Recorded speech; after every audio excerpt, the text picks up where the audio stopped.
So ఈ సెర్చ్లో విచిత్రం ఏంటంటే మీడియా వాళ్ళందరూ ఛానల్స్లో కానీ సోషల్ మీడియాలో కానీ నేను సెలబ్రిటీని కాబట్టి ఎన్నో సెర్చ్లు జరుగుతున్నా సో నా న్యూసే మీకు క్యూరియాసిటీ ఉంది కాబట్టి మీడియాకి కానీ మీ మీడియా ద్వారా సొసైటీకి కానీ సో దానికి మీరు ఎంత ఫోకస్ చేస్తున్నారో 4 రోజుల నుంచి మీడియా ద్వారా చూసి క్యూరియాసిటీకి దీనికి 4 రోజుల నుంచి ఏమి జరిగింది అనేది చెప్పాల్సిన అవసరం ఉందని మీ అందరినీ పిలవడం జరిగింది. లేకుంటే తెలిసింది తెలియని ఏదేదో న్యూస్లు వేసుకుంటూ 4 రోజుల నుంచి హైలైట్ చేస్తూ ఉన్నారు. ఇన్కమ్ ట్యాక్స్ సెర్చ్ అనేది మాకు 2008లో ఒకసారి జరిగింది. అంటే దాదాపు 16 సంవత్సరాల తర్వాత ఈ సెర్చ్ జరిగింది. మధ్యలో 3 times సర్వేస్ ఉన్నాయి. సర్వేస్ అంటే అకౌంట్ ఆఫ్ బుక్స్ అనేది చూస్తారు. సో ఈ సెర్చ్ అనేది ప్రాసెస్, వ్యాపారాలు చేస్తున్నప్పుడు ఇన్కమ్ ట్యాక్స్ చేయాల్సిన ప్రాసెస్.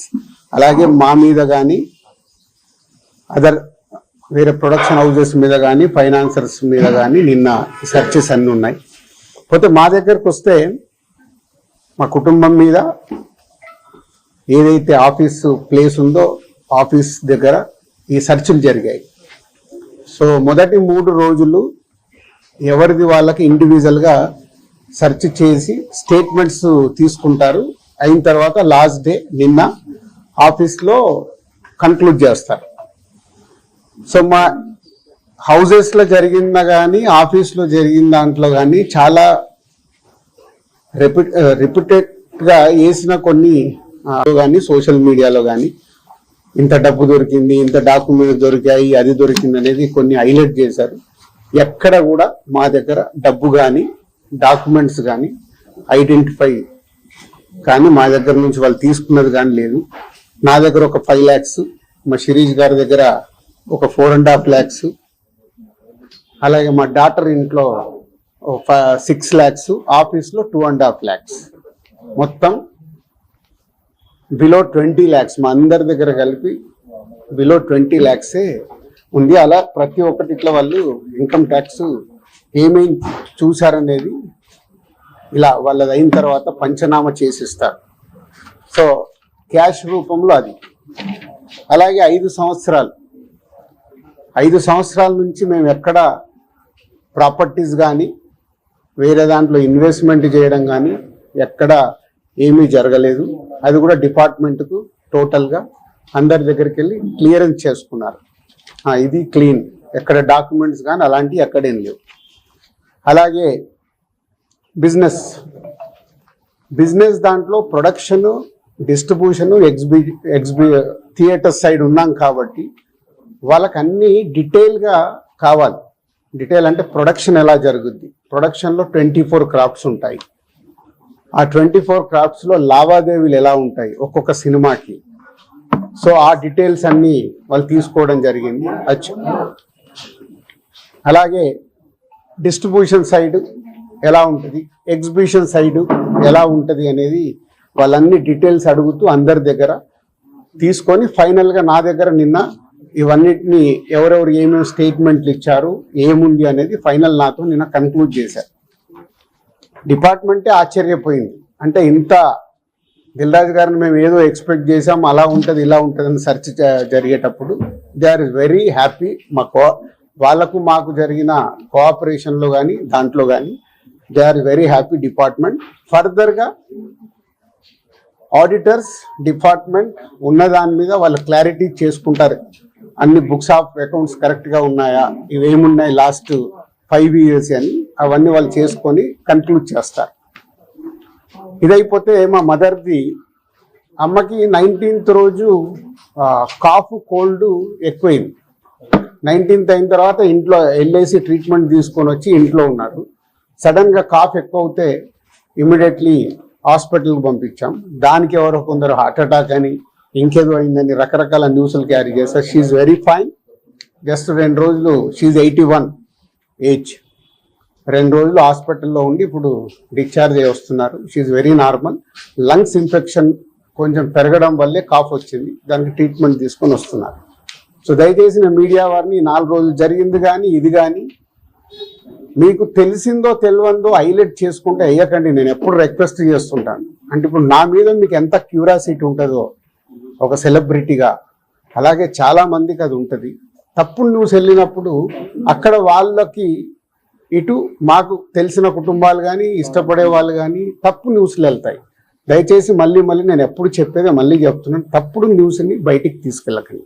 ఓకే, 4వ రోజు నాది కాదు కదా, మైత్రిలో జరిగింది, అభిషేక్ మీద జరిగింది, ఇలా అందరి మీద. ఇది ఇండస్ట్రీకి సంబంధించి ఎందుకు టార్గెట్ చేస్తారు? ఇన్కమ్ ట్యాక్స్ అనేది ప్రాసెస్, ఇదేమి ఇల్లీగల్ కాదు. ఇన్కమ్ ట్యాక్స్ అనేది ప్రతి ఒక్కరికి, మీరు కూడా టీడీఎస్లు కడతారుగా, ఎందుకు కడతారు? అస్సలు తప్పు. ఇవే అంటున్నా, రాంగ్ న్యూస్లు మీ ఇష్టంకి వచ్చినాయి అనేసుకొని వేయడం ఎందుకు? అభిషేక్ అగర్వాల్ కూడా ఉన్నాడుగా, మైత్రి కూడా ఉందిగా, వాళ్ళకు ఉన్న దాని మీద 18 years అయింది. మా మీద సెర్చ్ జరిగి 18 years, ఏమో 2 years కాలే 3 years కాలే. అంటే ఆఫ్టర్ 18 years చేసే వాళ్ళు ప్రొసీజర్, ఇన్కమ్ ట్యాక్స్ ప్రొసీజర్లోనే జరిగింది, ఎక్కడ ఏమీ లేదు. అనవసరమైన ఎక్కడ మీరు ఊహించేసుకొని హైలైట్లు చేయదు. ఓకే,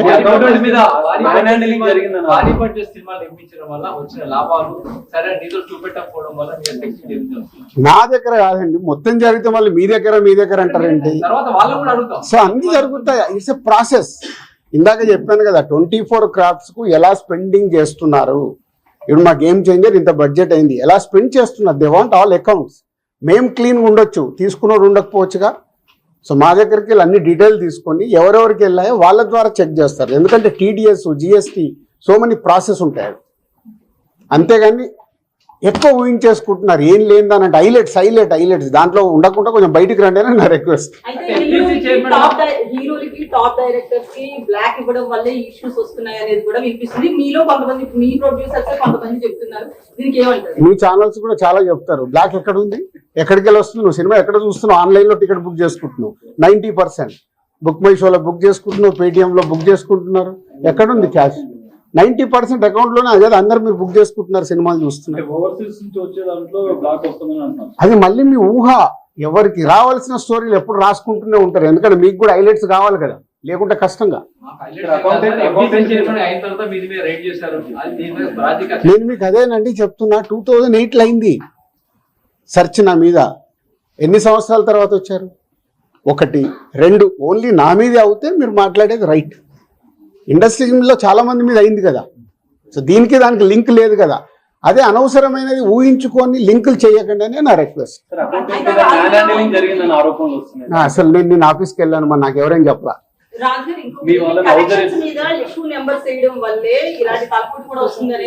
అది మొత్తం ఇండస్ట్రీ అంతా కలిపి మాట్లాడతాం, అది నేను ఇండివిజువల్ గా మాట్లాడకూడదు. అలాంటి ఏదైనా ఉంటే కరెక్ట్ చేయాల్సిందే, ఇండస్ట్రీ తరపున కరెక్ట్ చేయాలి. 22 నుంచి మీరు ఐటీ ఫైల్స్ చేశారా సార్? ఎవ్రీ ఇయర్ ఉంటుంది. 22 నుంచి అంటే ఎవ్రీ ఇయర్ ఉంటుంది. అదే 22, 23 వరకు అసెస్మెంట్స్ అయిపోయాయి. 30% స్లాబ్ లోకి ఎంటర్ అయ్యారు కదా, దానికి సంబంధించి కూడా క్లియర్ ఉందా? ఏంటది? ₹40 ఐటీ అన్నదాన్ని. మీరు ఎక్కడున్నారండి బాబు? నా కంపెనీ టర్న్ ఓవర్ ఎంతో 30% గురించి మాట్లాడతాం. హైలైట్ టర్న్ ఓవర్ నా కంపెనీది. ఎప్పుడో 2008లోనే నా సర్వే అయిందంటే అప్పుడే ఎంటర్ అవుతుంది కదా ఉంది. అయితే ఫిల్మ్ ఇండస్ట్రీలో రైట్స్ జరగడం కూడా ఒక ప్రెస్టేజ్ ఇష్యూగా కొంతమంది చూస్తున్నారు, డైరెక్టర్లు, హీరోలు, వీళ్ళంతా. దీనికి ఏమంటారు? అంటే ఇన్కమ్ ట్యాక్స్ వాళ్ళు అదే అంటారు, సార్ మేము వచ్చినామంటే మీరు పెద్దోళ్ళు అని. సో మీ మీద కూడా చేయించుకోరు, మీరు ఫాస్ట్ గా పెద్దోళ్ళు అవుతారు. సిబ్బందిని కూడా హౌస్ అరెస్ట్ చేశారన్న. అది న్యాచురల్. అంటే హౌస్ అరెస్ట్ అంటే ఇప్పుడు నేను ఉన్నాను 3 రోజులు, మేము వీడియోలు తీస్తున్నాం, నేను ఎక్కడికైనా వాకింగ్ చేస్తాను, బయటికి వెళ్ళనివ్వరు. కమ్యూనికేషన్ కాకుండా వాళ్ళకి కావాల్సిన ఇన్ఫర్మేషన్ తీసుకోవడానికి అందరినీ డిఫరెంట్ లో ప్లేస్ లో పెట్టి ఫైనల్ గా కన్క్లూడ్ చేస్తారు. ప్రొడక్షన్ టైంలో జరిగిన లావాదేవీలు, తర్వాత మీ సినిమా రిలీజ్ అయినాక వచ్చిన లావాదేవీలు, వీటన్నిటి మీద అడగడం జరిగింది. అది ఆటోమేటిక్ అండి, అది ప్రాసెస్. వాళ్ళకి అదే అవగాహన చేసుకోవడానికి. సినిమా క్యాష్ ఉన్న బ్యాంక్ వెళ్ళి డ్రా చేసి పెడతారు. సో వాళ్ళకి డౌట్స్ ఉంటాయి. డౌట్స్ ఉన్నప్పుడు క్లారిఫై చేయాల్సిన రెస్పాన్సిబిలిటీ మాదే కదా. సో అలా ఒక్కొక్కటి ప్రొడక్షన్ ఏంటి, డిస్ట్రిబ్యూషన్ ఏంటి, ఎగ్జిబిషన్ ఏంటి, ఎలా ప్రాసెస్లో ఉంటాయి అన్ని ఎక్స్ప్లెయిన్ చేస్తూ వచ్చాను. మీ దగ్గర 5 lakhs rupees అని అన్నారు, శిరీష్ గారి దగ్గర 4.5, at the same time Hansika గారింట్లో 6.5 lakhs. టోటల్ కలిసి 20 లక్షలండి. క్యాష్ రూపంలో మా ఫ్యామిలీలో కానీ ఆఫీస్లో కానీ 20 lakhs. అది దానికి కూడా ఇది అనఫీషియల్ కాదు, ప్రతి ఒక్కదానికి ఇట్లా డాక్యుమెంట్ ఇస్తారు. ఇది 5,50,000. సార్ ఏం గోల్డ్ దొరకలేదు. గోల్డ్ గోల్డ్ ఉంటది, ఏ లిమిట్ లో ఉండాలో ఆ గోల్డ్ కూడా ఉంది అందరిది. యాజ్ పర్ రూల్ ప్రకారం ఎవరి దగ్గర ఎంత ఉండాలో అంతే ఉంది. అంత మెయింటైన్ చేశారు సార్. మెయింటైన్ అంటే మేము రెస్పాన్సిబుల్ పర్సన్ కదా, ఏది మేము తప్పులో ఉండకూడదుగా. అంటే రైట్స్ జరగడం కూడా మీరు ఎంత క్లియర్ గా ఉన్నారనేది తెలుస్తుంది కదా. ఇగో నా వైఫ్ 77 లక్షలు. సో ప్రతి ఒక్కటి ఇట్లా ఇస్తారు వాళ్ళు, డాక్యుమెంట్ పంచనామా చేసి ఇచ్చేసి వెళ్తారు. అందరికి క్లీన్ గా ఉన్నాం. అయితే ఎన్ఆర్ఐ నుంచి పొలిటీషియన్స్ నుంచి కొంత బ్లాక్ మనీ రావడం, దాన్ని ఎక్కువగా ఫిల్మ్ ఇండస్ట్రీలో పెట్టడం ఇలాంటివి జరుగుతాయి అంటారు కదా, దీని గురించి నాకు ఇప్పియరా, నేను తీసుకుంటా. మరి తక్కువ ఇంట్రెస్ట్ లో ఎక్కువ ఇంట్రెస్ట్ లో కడుతున్నాను నేను. సంక్రాంతికి వస్తున్న సినిమా మీద ఏపీ హైకోర్టులో ఒక పిటిషన్ అవన్నీ జరుగుతూనే ఉంటాయి. ఎంతసేపు నెగిటివ్ పాజిటివ్ మాట్లాడేది, అవన్నీ ప్రాసెస్ లో జరుగుతుంటాయి. ఎందుకు వేసారు, ఏది ఆగదుగా, ప్రాసెస్ అది జరుగుతుంది. ఫైనల్ ఐటీ వాళ్ళు ఏం చెప్పారు సార్? ఏం చెప్పాలి, అయిపోయింది, మొత్తం తీసుకున్నారు. థర్డ్ రోజు వచ్చి కలవమన్నారు. ఈ లోపల చెక్ చేసుకుంటారు, ఆడిటర్ వెళ్ళి మాట్లాడతాడు. థర్డ్ రోజు వెళ్ళి నేను కలుస్తాను. ఉన్నప్పుడు నుంచి మరి ఏం చేయబోతున్నారు సార్? నెక్స్ట్